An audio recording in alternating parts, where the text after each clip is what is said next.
Que a paz e a graça divina estejam com todos, abençoando o seu dia e a sua semana.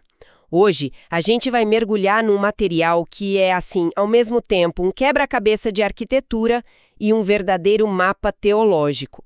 É um comentário bem detalhado sobre o capítulo 41 do livro de Ezequiel, e ele descreve uma visão de um templo. Mas olha, não é um templo qualquer. É uma estrutura que é descrita com uma precisão impressionante, mas ao mesmo tempo cheia de mistérios. A nossa missão aqui vai ser além das medidas, dos materiais, sabe? Tentar decifrar o simbolismo por trás de tudo e entender a mensagem poderosa que essa arquitetura sagrada queria comunicar. Ok, vamos começar a montar esse quebra-cabeça. A fonte que a gente está analisando descreve Ezequiel sendo guiado por uma figura misteriosa através desse edifício. Para a gente se situar assim, como é a planta baixa? A estrutura fundamental desse lugar, o que salta aos olhos de imediato. Então o guia leva Ezequiel direto para o coração do templo, que é dividido em duas áreas principais, né? O santuário, que a gente conhece como lugar santo, e mais ao fundo, o lugar santíssimo.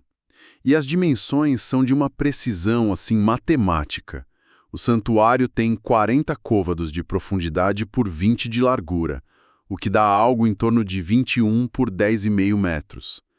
E o lugar santíssimo é ainda mais simbólico.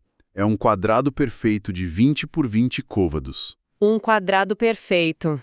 Isso nunca é por acaso em textos assim, né? Mas o comentário que a gente está vendo destaca uma conexão histórica nessas medidas, certo? Exatamente. E esse, para mim, é o primeiro grande insight do material. Essas dimensões, elas são idênticas às do Templo de Salomão. Nossa! Agora, imagina o impacto disso para o público original de Ezequiel. O povo de Israel estava no exílio na Babilônia, se sentindo abandonado, com o templo original destruído. Essa visão não era sobre construir algo totalmente novo, estranho. Era, na verdade, uma mensagem de continuidade, uma promessa de que Deus ia restaurar o que tinha sido perdido, fiel ao plano original. É uma mensagem de esperança e fidelidade. Que fascinante! Então não é só uma planta, é uma promessa. E em volta desse núcleo sagrado, a visão descreve um complexo maior, né? Sim, sim. Envolvendo o santuário principal, tem uma estrutura anexa de 3 andares. E em cada um desses andares, a visão descreve 30 câmaras laterais. A fonte sugere que isso não era só um espaço de armazenamento. A complexidade toda indica um centro administrativo sacerdotal. Mostra que o Templo da Visão não era só um monumento para rituais, mas sim o coração pulsante de uma nação organizada. Um centro de vida comunitária, de governo. Espera um pouco. Aqui a fonte aponta para um detalhe que, para mim, é uma declaração teológica gigantesca. Ezequiel era um sacerdote. Ele pertencia à elite religiosa que podia se aproximar do sagrado. E mesmo assim, na visão, ele é barrado na porta do lugar santíssimo. Só o guia entra. Isso é muito contraintuitivo. O que está acontecendo ali? Esse é um dos pontos mais fortes da análise, sem dúvida. A cena é realmente chocante, né? O sacerdote não pode entrar no lugar da presença manifesta de Deus. E a fonte interpreta isso como o símbolo máximo da antiga aliança. Mesmo para os mais consagrados, existia uma barreira, um véu de separação. O acesso era restrito, mediado e perigoso. E aí que o comentário faz a ponte para a fé cristã, imagina. Precisamente. O texto traça um paralelo direto e muito poderoso. Aquela barreira que impediu Ezequiel de entrar é, segundo essa interpretação, o que foi removido pelo que a fonte chama de obra do Gólgota. Certo, a crucificação. Exato. Basicamente, a análise está se referindo ao significado teológico da cruz que, para os cristãos, rasgou o véu e abriu um acesso direto, sem mediadores, à presença de Deus. É uma mudança de paradigma radical, de um acesso limitado e temeroso para uma comunhão livre e pessoal. A experiência do Ezequiel na visão serve como um contraste para destacar essa nova realidade, sabe? Entendi. A arquitetura aqui está ensinando teologia, literalmente. Já temos a planta baixa, a casca do edifício e o seu princípio de acesso. Agora vamos entrar e ver como ele é por dentro, o que a gente encontra nas paredes. Porque em lugares sagrados nada é só decoração, né? Com certeza não. E as paredes do templo de Ezequiel são como páginas de um livro. A decoração é minimalista, mas extremamente simbólica. As paredes, tanto as internas quanto as externas, são inteiramente cobertas por um padrão que se repete. Uma figura de querubim, depois uma tamareira, aí outro querubim e assim por diante. Querubins. Essas figuras aparecem em vários momentos na Bíblia, né? Guardando Éden, sobre a Arca da Aliança. Mas a descrição deles aqui é bem particular, não é? Muito particular. Eles não são como os anjos que a gente costuma imaginar. Cada querubim nessa visão tem dois rostos, voltados em direções opostas. Um rosto é de homem e o outro é de leão. Essa combinação é a chave de tudo.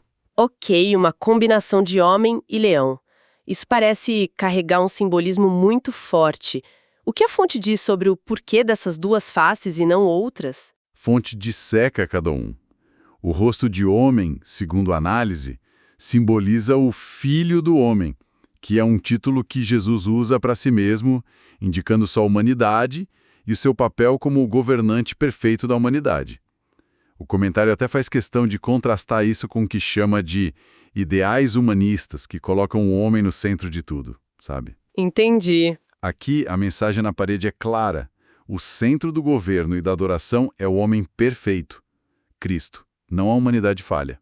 E o rosto de leão, que aponta para o outro lado? O leão, na simbologia bíblica, é o rei dos animais.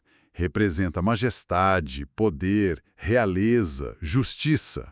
É uma associação direta a outro título de Jesus, o leão da tribo de Judá. Portanto, os dois rostos juntos, o de homem e o de leão, eles formam uma declaração completa. O futuro reino de Deus será governado por alguém que é perfeitamente humano e divinamente majestoso. É um governo de graça e poder, de justiça e, ao mesmo tempo, de identificação com a humanidade. Uau! E as tamareiras intercaladas entre eles, elas parecem um elemento mais pacífico nessa composição toda. Elas são o resultado. Segundo a fonte, a tamareira, na cultura do Oriente Médio, é um símbolo poderoso de paz, de prosperidade e de vitória. Então, a mensagem visual que se forma nas paredes é esta. Os querubins representam a pessoa e a obra de Cristo, a sua vitória. E as tamareiras representam as consequências dessa vitória, a paz e a bênção que fluem para o povo de Deus. Então, o que tudo isso significa, juntando as peças, a decoração inteira é como se fosse um manifesto teológico gravado na madeira. Exatamente. Não é aleatório. A mensagem é que a paz e a prosperidade do reino de Deus, as tamareiras, estão diretamente fundamentadas na pessoa e na vitória do rei, que são os querubins. É como a fonte coloca, citando um salmo, sabe?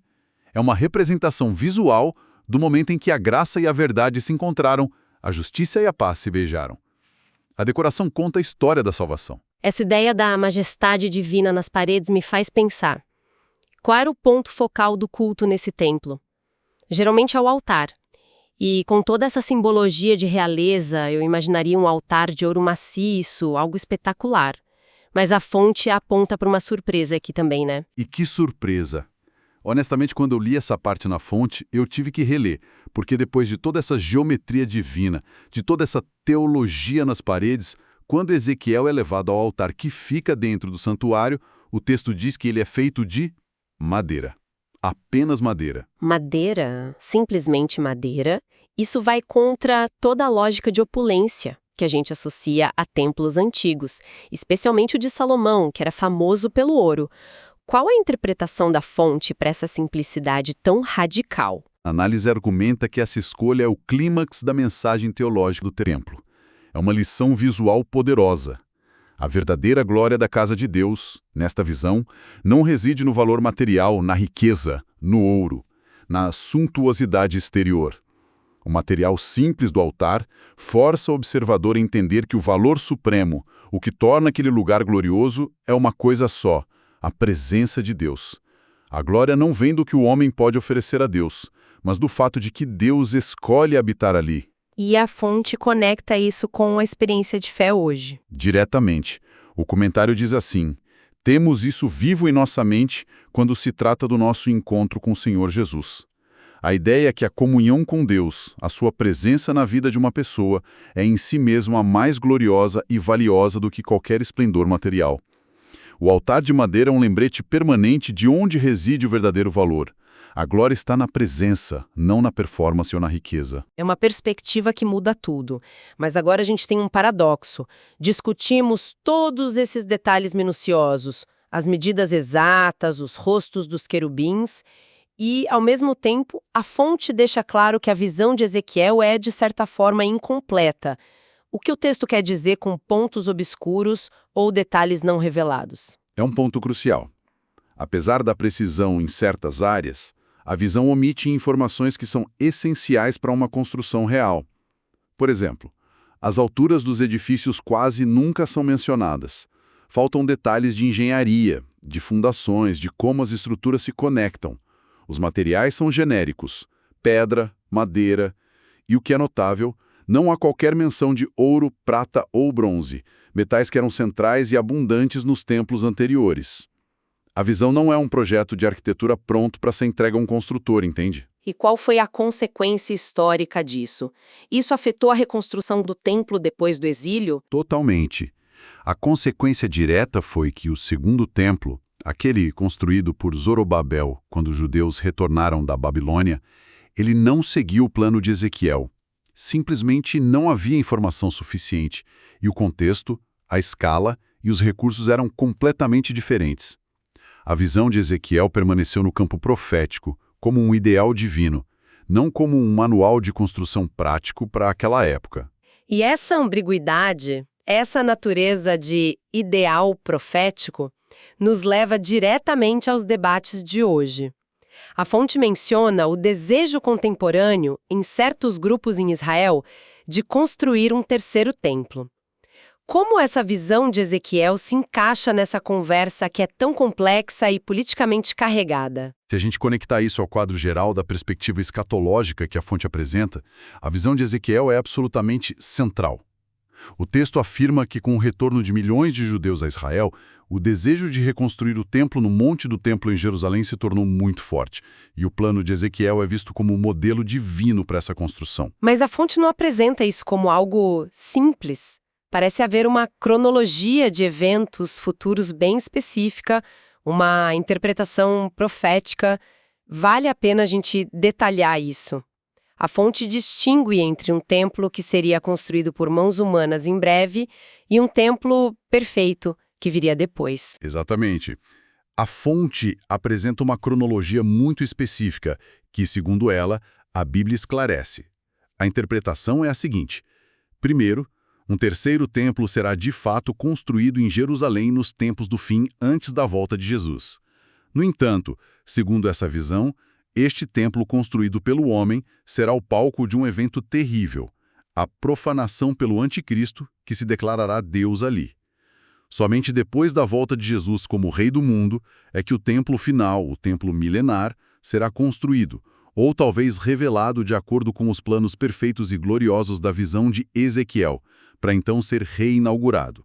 Portanto, há uma distinção clara entre o templo político dos últimos dias e o templo glorioso do reino milenar. Que jornada! Começamos com medidas e côvados e terminamos numa visão sobre o fim dos tempos. Passamos por uma arquitetura que, à primeira vista, parece fria, técnica, mas, ao analisar os detalhes que a nossa fonte trouxe, a gente encontra uma mensagem incrivelmente rica sobre a centralidade de Cristo, sobre o valor da presença de Deus que supera qualquer riqueza, e uma janela para uma interpretação muito particular do futuro. E lacunas misteriosas nos deixa com uma reflexão. Talvez o pensamento final seja este: a fonte nos leva a perguntar, em nossas próprias vidas, em nossas comunidades, onde está o nosso foco? Estamos mais preocupados em construir a estrutura externa perfeita, com todos os detalhes visíveis, a suntuosidade, a aparência de sucesso? Ou estamos verdadeiramente focados em cultivar aquilo que a visão aponta como o único tesouro, a única fonte de glória? a presença real e transformadora de Deus que é capaz de encher de significado até os materiais mais simples, como um altar de madeira. Que Deus abençoe a todos os ouvintes.